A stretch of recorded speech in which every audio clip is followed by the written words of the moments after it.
Hi friends, it's video time again. This week we are wrapping up every book that I read in February, late as usual. It's kind of becoming my thing now, but I'm not bothered. We'll film this in the middle of March, it's fine. So we are no longer doing the star rating in my reviews. And this month we're also not doing the reading stats because I just realised that I forgot to do them and I need to film this. So hey, no reading stats this month. To be honest, I don't really know how useful I find them. They were interesting to start with, but I don't know, I feel like it's kind of a bit of like competitive reading, like how much did I read? I want to read more than that. I don't know, maybe I'll stop doing them entirely. What is most important to me is just getting to talk about the books, getting to talk about what I read and give you my thoughts. So if anyone desperately misses the reading stats, let me know, but otherwise they might be a thing of the past. We are back in the living room today in front of the bookcase. I filmed the last video in my bedroom for the better light, forgetting that I have a motorway directly outside my bedroom window, so the sound, not great.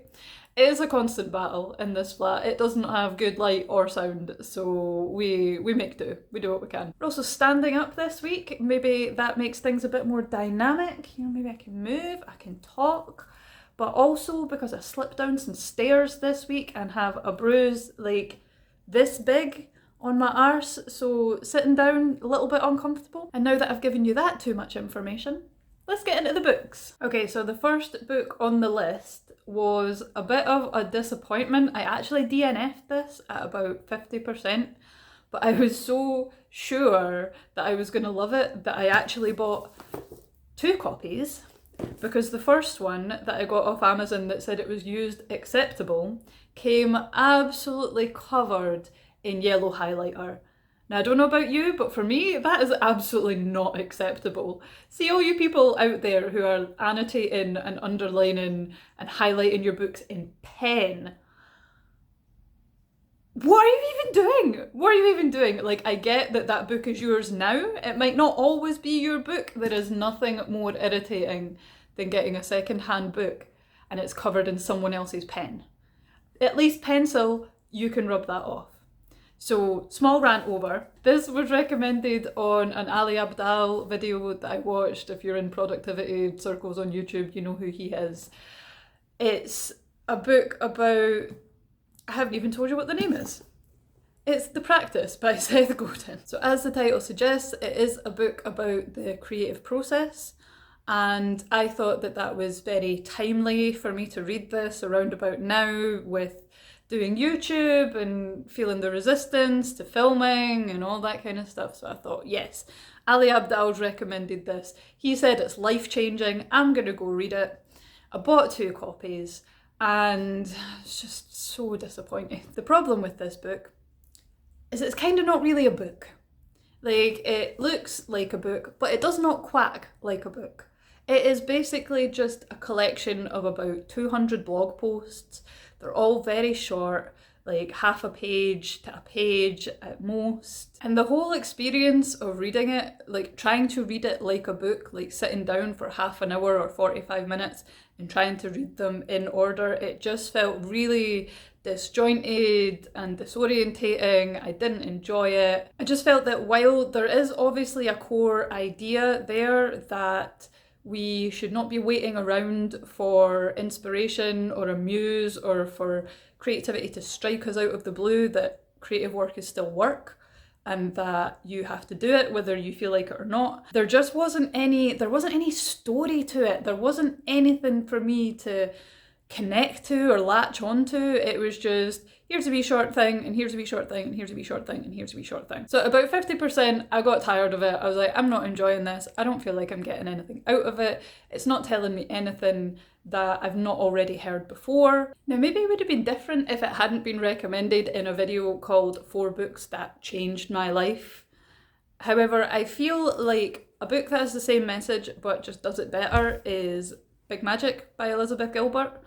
It's the same message that creative work is work, that if you want to get the benefits of living creatively, and they both use the idea of creativity to encompass more than just your traditional creative outlets like drawing, painting, music, writing, the arts. That if you want to live creatively, you have to work at it. It's a commitment. It's not something that you just hang about and wait for inspiration to strike you. However, I think that Elizabeth Gilbert comes at it from more of an arts background, whereas Seth Godin's coming at it from more of an entrepreneurial background. I feel like this feels like more like he's talking about business, whereas this, she's obviously a writer and talking about writing primarily. Now, I don't necessarily subscribe to all of her ideas in this book.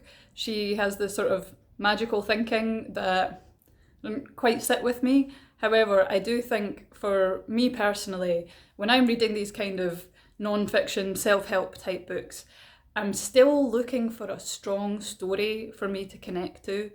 Everything is stories. Without that story, I just really struggle to get into it. It just feels like someone's lecturing me with facts. So yeah, I did not really enjoy this. I didn't finish it. However, that is not to say that you won't enjoy it, but if you are like me, then I would probably read this one instead. Another book that I picked up as a YouTube recommendation was Small Things Like These by Claire Keegan. This was Jack Edwards. I'd seen him mention it in a couple of his videos. He'd spoken so highly of it that, again, I was expecting big things. I think expectations are dangerous when it comes to books, because you have this idea of what it is, and if it's not that, then you might not enjoy it as much, even if it's still a good book in itself. Now, that's not to say that I was disappointed in this. My issue with it is kind of what I expected, and it's so short. I am not really a fan of short fiction in general. I don't tend to read it just because if it's good and I enjoy it, then I feel like I'm just getting into it and it's over. So this is what, 100, just over 100 pages, and there's not a lot of type on each of those pages. I don't even know if it qualifies as a novella. It's more of a short story even. Now, writing short fiction is a completely different skill from writing long form fiction, and she obviously does that fantastically. Like, she's so economical with her words, with her writing. Every word in here is chosen with intention. Like, if you compare this to like a 700-page fantasy novel, I'm reading the second in the Gentleman Bastard sequence just now. I was reading it last night, and some of these sentences, some of these paragraphs, he can just run on because people will accept that in a fantasy novel. Whereas this has to be really well crafted. Every word has to carry its weight. To be able to draw you in, to introduce the characters and the setting and place you in the story so quickly is a skill. It's absolutely a skill. Now, this book is set in a small town in Ireland in the 1980s. The Catholic Church still had a lot of power, and it focuses on a man, Bob Furlong. He is the coal merchant, and he discovers that the nuns that run the mother and baby home where unwed mothers go to give birth and have their babies adopted, that they are abusing the girls there. And the book basically centres around it introduces you to his past and his present, his family, and then sets up this situation and sets him up to make a choice. Because if he chooses to offend the nuns and the Catholic Church, that could impact not just his life, but the lives of his wives and daughters. And as soon as he's made that choice, the book ends.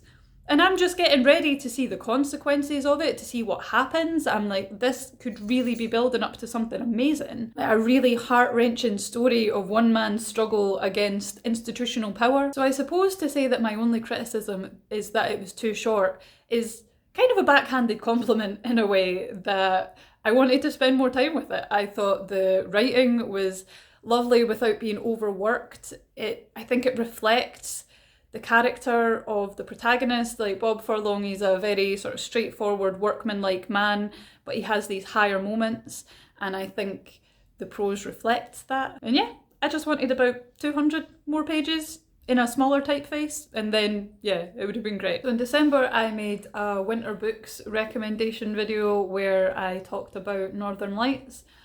Doing that made me want to read it again. I listened to the audiobook, and then in February I decided to continue the series by listening to the audiobook of the second instalment, which is The Subtle Knife. So these audiobooks are narrated by Philip Pullman himself, but the characters are played by an ensemble cast of voice actors. So it's a bit of a different experience for me. I've obviously read these books so many times. These are my copies from when I was 12 years old. I've spoken before about how much I love them, how much nostalgia I have for them. So it was nice to experience them in a different way. Although I have to say, I do feel like Philip Pullman narrates just slightly too fast. Like I tried putting it down to 0.75 speed, and that was too slow. Maybe he was nervous when he was doing it, because it just feels like slightly too breathless. But I do talk about these books and Philip Pullman a lot. I promise I will stop. Once I finish listening to the audiobooks and when I've read the Book of Dust trilogy, I will put them to bed, and I promise I will not talk about them for a long time. And as I've said before, these books might have faults, but it's practically impossible for me to recognise them because they are so nostalgic, they are such a large part of my childhood, I still love them so much. I know that some people were kind of a bit put off with the fact that Northern Lights is all about Lyra, and then The Subtle Knife starts with a completely new character, Will, in a different world, which is our world. I've also seen the ending criticised for being kind of messy and not really feeling like a proper conclusion to the story. But in my eyes, that's because rather than being 3 separate stories in a trilogy, these are actually 3 parts of one continuous story, you know, like the Lord of the Rings. Lord of the Rings isn't 3 separate books, it's one book split into 3. This one, the middle book, has one of the saddest moments, in my opinion, out of the whole trilogy, and I forgot just how much it destroys me.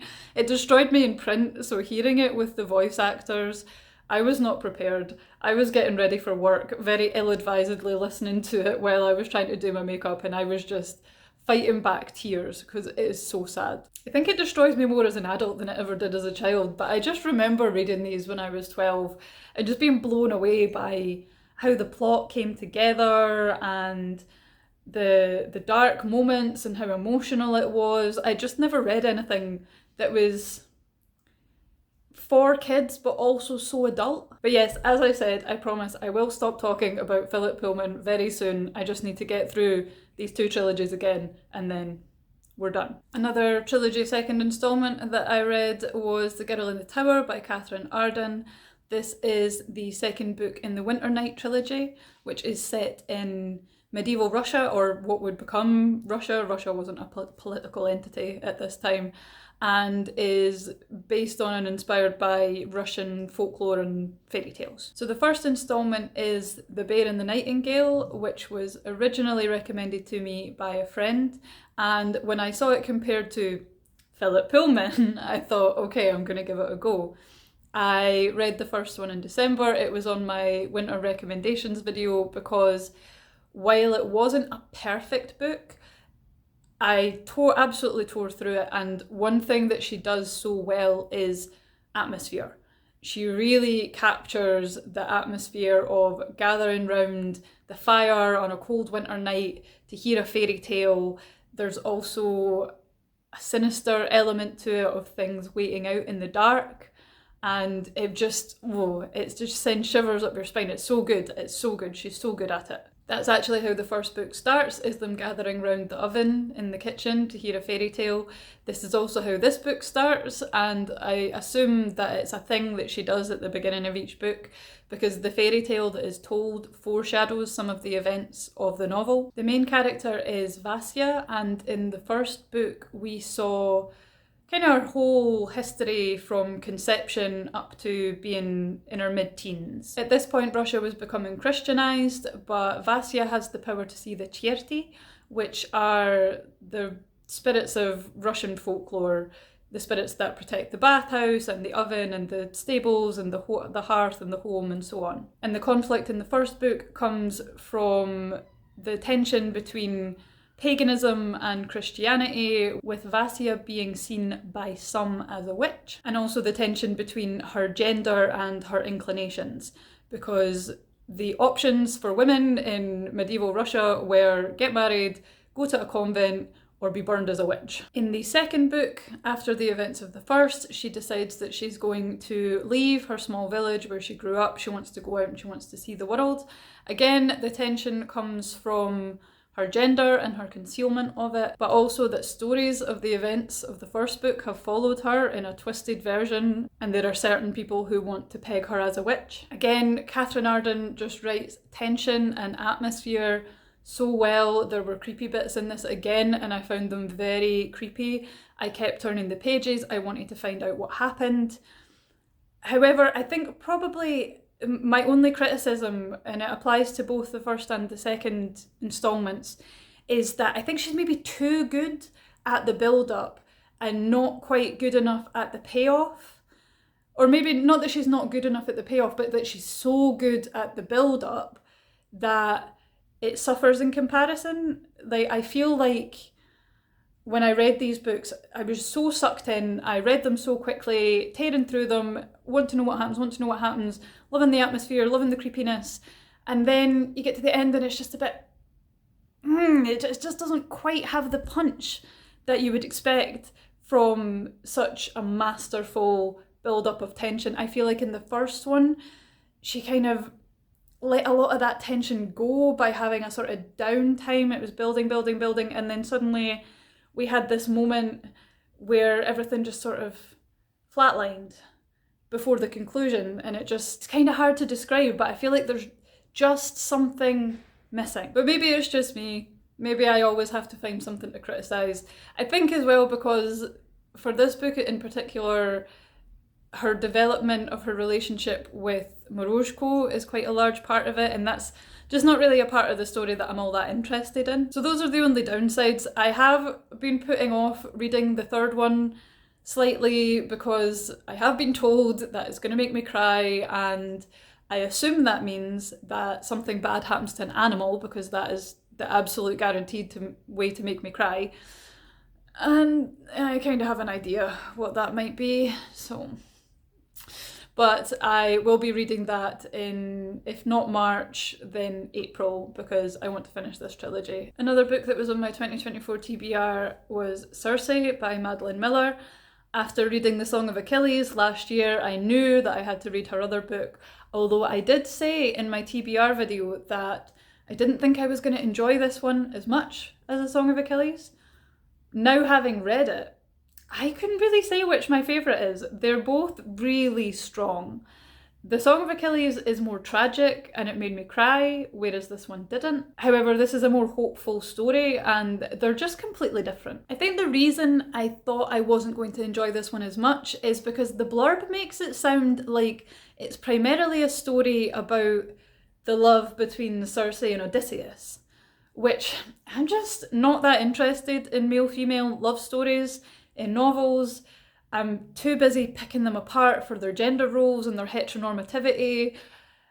It's actually a bit much. Like, I genuinely wish that I could just stop and enjoy them, but you know, this is my life, so that's why I thought I wasn't going to enjoy it as much. But actually, her relationship with Odysseus is only a small part of this. Now, I had basically no knowledge of the original story before I read it, and I think that's quite good because I wasn't comparing it. In the Odyssey, Circe is a witch who lives on the island of Aiaia, and Odysseus lands there on his big journey on his way home after the Trojan War, and they have a relationship, but before he comes, she's basically been turning all of the men that land on her island into pigs.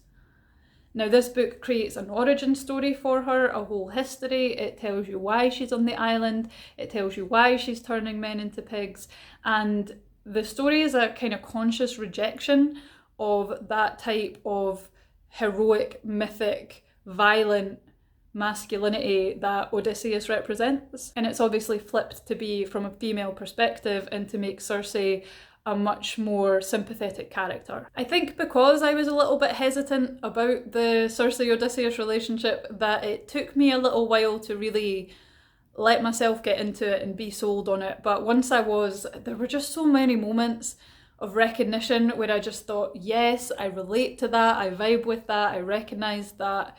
And obviously I love Madeline Miller's writing as well, so it was, in my opinion, it was just fantastic. Now, small spoiler for the reason that Cersei turns men into pigs. If you don't want to hear it, you can skip forward, I'll put spoilers on the screen. But the reason that she turns men into pigs is because after she's exiled to her island, the first group of men that land there, she feeds them, she takes care of them, and they rape her. Now, I was at a book club meeting last month where someone else had also read this. We had a little bit of discussion, and he expressed the opinion that he thought that that was lazy to use rape and that it's so overused in fantasy and science fiction. Now, I agree with the second half of that opinion. I agree that it is absolutely overused, not just in sci-fi and fantasy, but just in mainstream media in general, as a way to sexually excite readers or to put women in a scenario that they have to be rescued from. However, there is a difference between using it for something like that, which I will agree is lazy, and including it as a reflection of the lived experience of countless women. A 2018 study found that 1 in 5 women in England and Wales had been sexually assaulted since the age of 16. So a fifth of women can relate to that experience. So I think particularly with sexual assault, but also with a lot of other plot devices, that it's not just about the trope or the device itself, it's about the context and how you're using it. I didn't feel like this was disrespectful or flippant or lazy. I felt like this was a reflection of female experience. But I would be interested to know if other people disagree with me. So yes, Madeline Miller, she scores again. She has shot right up there on my list of favourite authors. I love both her books, and I am very excited that she is working on a third about the goddess Persephone this time, and I am very interested to see how this one differs from the other two, because Cersei and the Song of Achilles, they are quite different books, and I hope that she's able to repeat that success and do something different with the third one and it not fall into being kind of a repeat of one of the other two. So I am still slowly making my way through the Sherlock Holmes books. In February I listened to volume number 4, which is the memoirs of Sherlock Holmes. It is another short story collection, and they're a bit of a mixed bag, I found. So some of them feel very rinse and repeat of what we've seen before in other stories. For example, The Adventure of the Stockbroker's Clerk feels almost like a carbon copy of The Adventure of the Red-Headed League, and The Adventure of the Glorious Scot feels very similar to the Boscombe Valley mystery. However, there are others that really stood out for me in this collection. The Adventure of the Yellow Face and The Final Problem being, I think, maybe my two favourites. The Adventure of the Yellow Face just had a nice, heartwarming conclusion. It was nice to see a Victorian author being relatively inclusive regarding race, at least for the time period that he was writing in, and that stands in contrast to my very sort of strong criticism of The Sign of Four, which is what I really didn't like about that story, was how the non-white characters were described and how they were treated. The Final Problem is one of the most famous Sherlock Holmes stories. It introduces Sherlock's nemesis, Dr. James Moriarty, and the story is the classic two geniuses pitted against each other.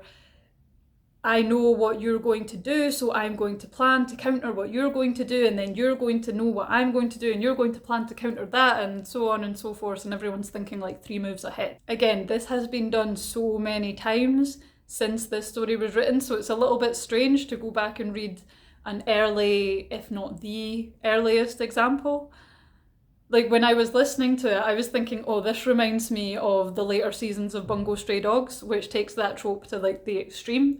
Whereas actually, chronologically, Bungo Stray Dogs should remind me of The Final Problem. Now, this is a fairly large spoiler for The Final Problem. However, it's out in the public consciousness and you've had about 100 years to read it, so I'm not going to say sorry.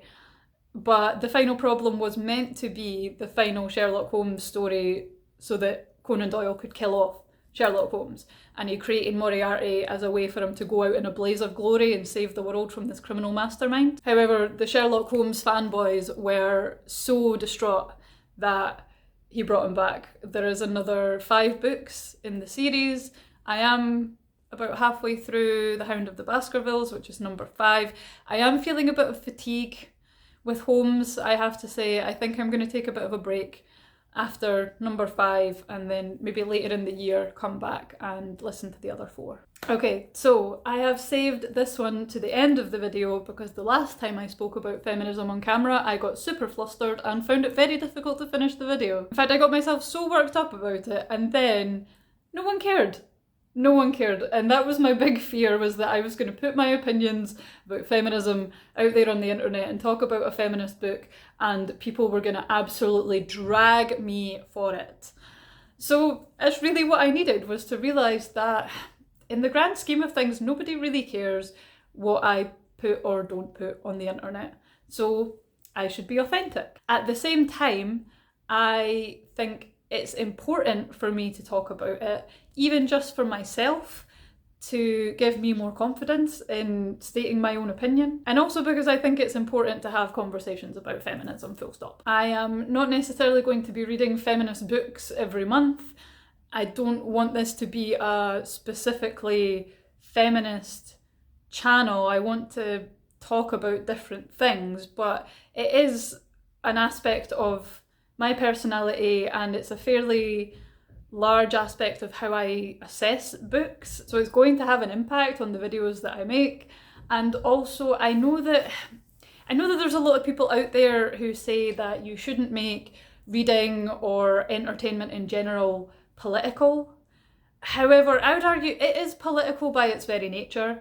The stories that are told, the stories that are advertised to us, which stories do well, which don't do well, who creates them, what characters are in them, what roles those characters are allowed to play, how we react to them, how we talk about them, it's all political. So I'm not going to apologise for talking about a feminist book 2 months in a row. This month I read The Guilty Feminist by Deborah Frances-White. I did mention when I talked about Women Don't Owe You Pretty last time that I felt very guilty a lot of the time about my feminism, that I wasn't doing it right and that other people were doing it better and that people were going to tell me that I wasn't doing it right. So this was a very well-timed Audible recommendation, and honestly I got a lot out of it. So The Guilty Feminist started as a podcast and now she's written a book. Deborah Frances-White is a comedian, originally Australian. She has a background, she was part of the Jehovah's Witnesses, so she was part of a cult.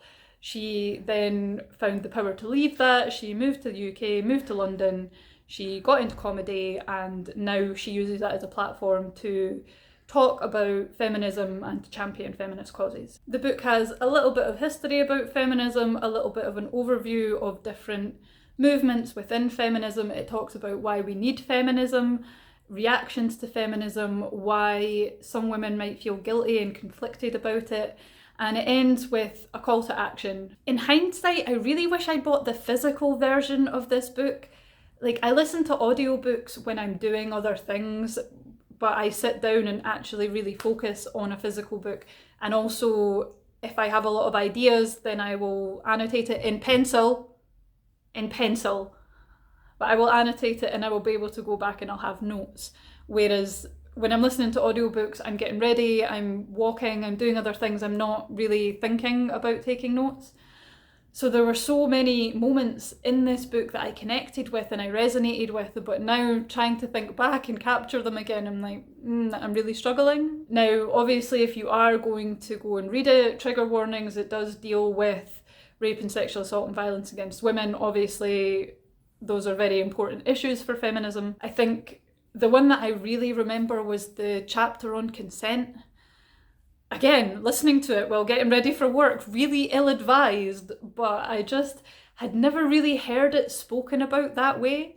Now, I'm not saying that Deborah Frances-White is groundbreaking and these are all her ideas. I'm just saying that, me personally, I had never heard it discussed in that way. And it brought up a lot of feelings and memories, and it was a bit uncomfortable. Again, I had to turn it off and come back to it later. I think what this book really gave me as well was the nuance that I felt was missing from Women Don't Owe You Pretty, particularly around engaging with people who you don't agree with or who don't agree with you, whether those are other feminists or opponents of feminism, whether they're men or women. about how you can still have conversations with people. True to the title, it also made me feel guilty. Now, I don't think that's necessarily the point of the book. It does end with a call to action, and maybe there is a bit of that wanting to make people feel a little bit guilty so that they will do more.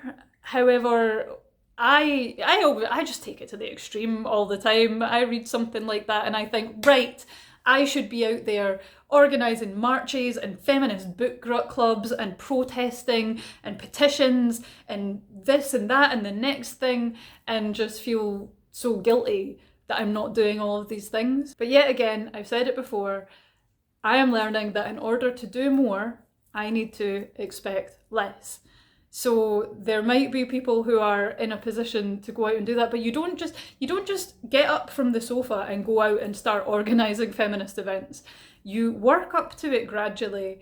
For me, even just talking about feminism on the internet was incredibly difficult because I imagined I was going to get this huge backlash. So yes, we should all be doing more in so many areas, not just specifically about feminism, but you have to build up to it. You can't just think, I need some grand purpose in my life if you're not able to get out of bed in the morning. You can't judge yourself by other people's standards. You can't judge the work that you do by other people's standards. Everyone has their own journey and everyone has their own level of what they're able to contribute. That's not to say that I am not open to discussions with people who have differing opinions from me. This, as I said, is something that I really took from this book, was the idea of being able to have discussions with people who disagree with you, which is something that I have been historically very, very bad at. So if you have a differing opinion, leave it in the comments. Be respectful and I promise I will respond. But if you've made it to the end of the video, then thank you as always. If you would like to stick around and support the channel, the subscribe button is just down here. I will leave you to get better acquainted. I will be back next week with the second half of my Books That Changed My Life video, followed swiftly, we hope, by everything I read in March. So hopefully I will see you in the next video. Bye!